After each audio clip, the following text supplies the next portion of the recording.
Hello everyone and welcome back to my YouTube channel. I'm outside my back door where I grow the cherry tomato sun gold. I grow them here because it's easy to eat them as I go in and out, and I eat them as sweets because they're the first to ripen in about August, and then they're followed by the other tomatoes. And next to them there is one Brandywine coming out. It's a lovely tomato, and next to that are the green zebras, which are a beautiful tasting tomato, and I always grow those, and you can save the seed on those. I'm trying to grow some winter lettuce this time. It's winter density again, and it's the only way I can do it. When I try to grow the seeds indoors, they just won't grow, so I just put them outside, and now I will be pricking these out into small pots, and let's see if I can grow them this year. I was successful last year by doing it this way, so we'll try that. Today I'm going to show you a couple of things in my garden, then a couple of things at Wisley from a little visit there, and then back again onto my allotment. I've had a good harvest of Victoria plums this year, but as you can see there, there's a whole lot of brown rot, which I've had for several years now, and it's most important that that is thrown away and you wash your hands. I'll show you a picture of brown rot close up, and also what I do with the Victoria plums to store them. I cut them up, clean, nice ones that is, and then put some sugar syrup that I've made in them and then freeze them, and they defrost very well and make some very good plum crumble. And this is brown rot in all its glory. This is a nice example of them joining together. If they touch the one that's next to them, they will start to rot themselves. This should not be put in the compost bin. It will just spread the spores to the next plant, and that's what I did by putting the rotted down compost around my cherry, and I think that's how my cherry tree has got brown rot for the last 3 years. After 20 odd years of no brown rot, it's got brown rot. It is really disappointing. This shouldn't go in the council brown bin either. It should either be burned or thrown out. It is a fungal disease, and it does take some time to eradicate, so you have to continuously look into the tree to see if often there are these little prune-like things hanging around, or if they've fallen down on the ground, they must be destroyed as quickly as possible, and then to wash your hands. And these are what I do with the plums. I put some syrup in there that I make from some sugar in a small pan and a little bit of water, and cook that down on a very low heat. Don't leave it, as I have done several times, because it only burns. And then I put that in there up to there and let it cool down and put it in the freezer. I split every plum before I eat it. These get split into two because I have a second problem with the plums, and that is the little worms. And I use, it's the plum maggot or the plum moth, and I use this Agralan sort of contraption here that hangs up, and you put in a sheet of that, which is a pheromone that attracts the males, and they die off. Unfortunately, with the strong winds that we had, the little plastic thing that has a pheromone in the middle kept falling down, so I've got an awful lot of worms this year. So I check to see, and you don't often know until you've opened the plum, so I open it first before I eat it. And next year, if we're going to have a windy time, I'm going to put some glue, some strong glue, to hold that little plastic pheromone thing down. I'm going to find out if there's another way of killing off the females before they lay their eggs, but I'm not sure there is. But despite all that, I've had a very good harvest of plums this year. And finally, the leeks are alive, strangely enough.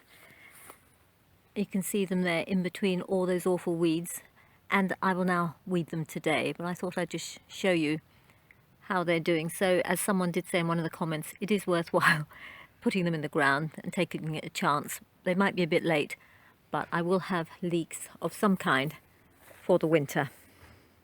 And now I'll take you to Wisley and show you a couple of things that I really enjoyed seeing there. And I'm back at Wisley, and isn't it glorious? It's cool, but it's going to be a very warm day, and I can see over there below zero leeks, which don't bear a resemblance in the slightest to the state that my leeks are in. There's below zero leeks.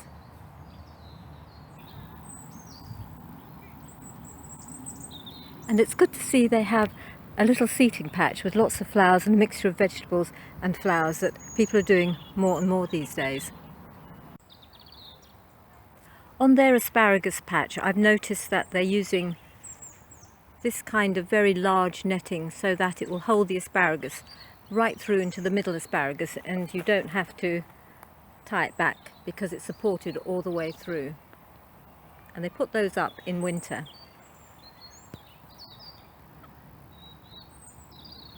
And if you don't have a big garden or big allotment and have some space somewhere, they've used pots to grow all these lovely vegetables, aubergines and peppers and tomatoes, the tumbling tomatoes over there.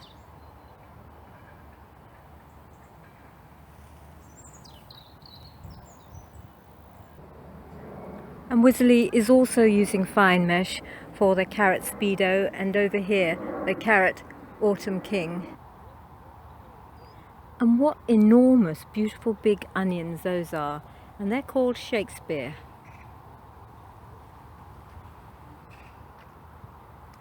Some more kale, Nero di Toscana. And then the courgettes, Yolanda. And they are trying no dig here and raised beds. Well, that was Wisley's main vegetable area that a lot of people visit, but this is their student area where students learn how to work allotments and about vegetables and flowers. And just look at this sunflower here. I don't want to touch someone else's plot, but it is enormous. Compare it to my hand. And over there you can see the fleece that's been raised about just over 2 feet to protect the carrots from the carrot root fly. I'm just going to wander over, if you bear with me, wander over to this patch here. It's so colourful.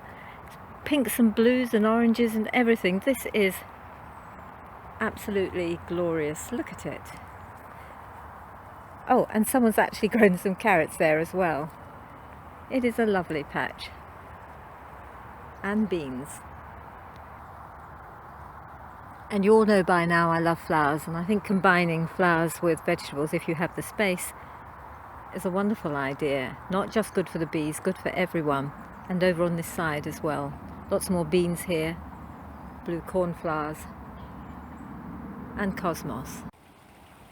And I know this is not veggies, but this is their enclosed tropical garden where plants have quite a bit of protection from the enclosed beech hedges. And it's absolutely glorious. It's got my perfect cannas, bright colours. It's got the Musa Basju banana, which probably still needs a bit of protection. I don't know how much protection they give to these plants in the winter. As you walk along, you might feel you are in the tropics.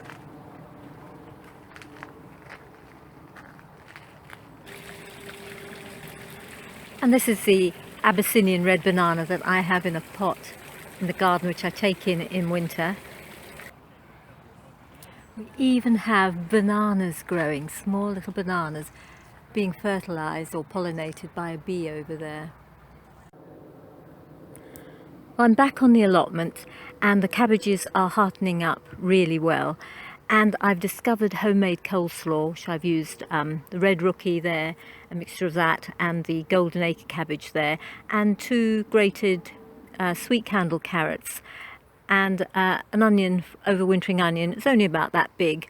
A shallot would have been better, but it tasted really good, and I'll be doing that again. And it's so nice to have something, a dish that everything comes from your own garden.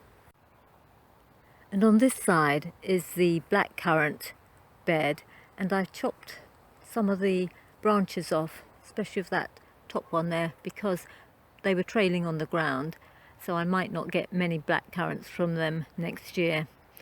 And the Echium vulgare have all died down now, and the new ones are coming up, and I've placed some of the seedlings slightly away from the plants so that they don't interfere with the roots and take the food.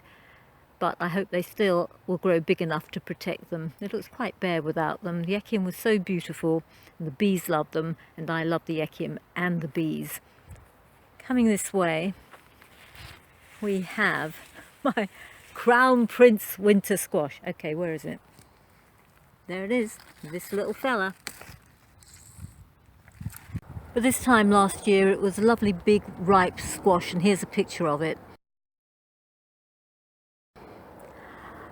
It's like this because I haven't paid it enough attention. There have been too many plants growing here, so it didn't get the light, and then it hasn't been fed enough, and so that's the result. But on the other plot there is a large winter squash.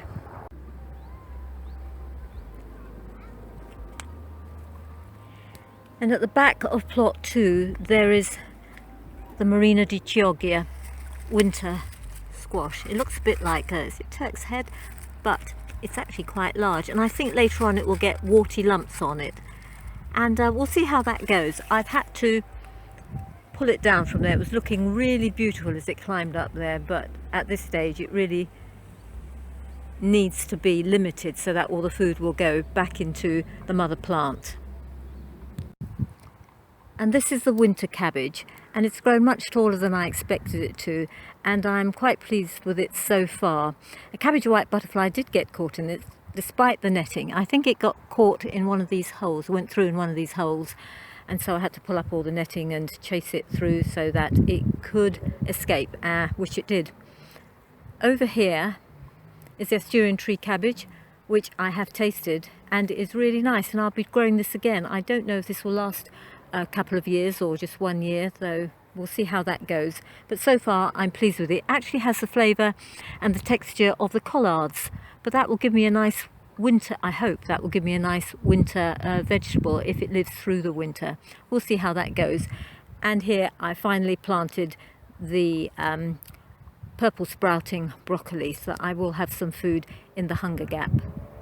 Well, the flowers on plot 2 are looking quite wild and beautiful at the moment, and that's the way I like them. I don't like them too neat.